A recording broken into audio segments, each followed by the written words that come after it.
অনেক চেতনাধারীরা আবার বলে থাকে পূর্ব পাকিস্তানের মিল কল কারখানায় উপার্জিত অর্থ নাকি পশ্চিম পাকিস্তানিরা সব নিয়ে যেত, কিন্তু পূর্ব পাকিস্তানের কোনো উন্নয়ন তারা করত না।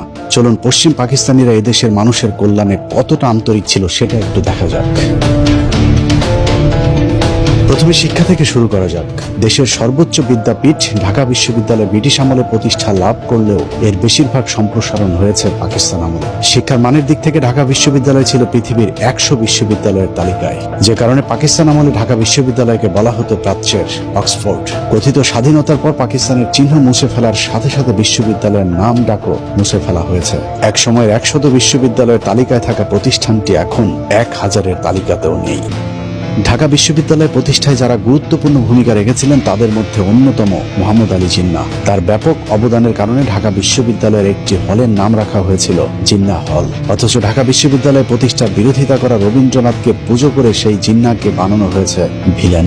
এমনকি মোহাম্মদ আলী জিন্নাহর হলটির নাম পরিবর্তন করে 1971 সালে সূর্য সেন হল রাখা হয়েছে।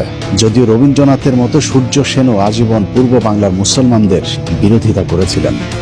পাকিস্তানের বিখ্যাত কবি আল্লামা ইকবালের নামে 1957 সালে ইকবাল হল স্থাপিত হয়। 1972 সালে ওই হলের নাম পরিবর্তন করে সার্জেন্ট জহুরুল হলের নামে নামকরণ করা হয়। অথচ এই জহুরুল হক ছিল ভারতীয় গোয়েন্দা সংস্থার একজন চর।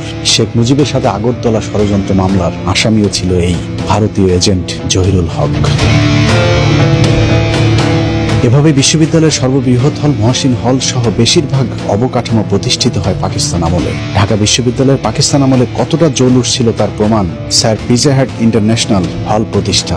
ঢাকা বিশ্ববিদ্যালয়ে পাকিস্তান আমলে এত বেশি বিদেশি শিক্ষার্থী আসতে শুরু করেছিল, তাদের আবাসনের জন্য একটি হল নির্মাণের প্রয়োজনীয়তা দেখা দেয়, যে কারণে 1963 সালে ইন্টারন্যাশনাল হোস্টেল নামে আলাদা একটি ছাত্রাবাস করা হয়েছিল। স্বাধীনতার পর আওয়ামী লীগ হোস্টেলটির নাম স্যার পিজা হাট ইন্টারন্যাশনাল নামকরণ করে।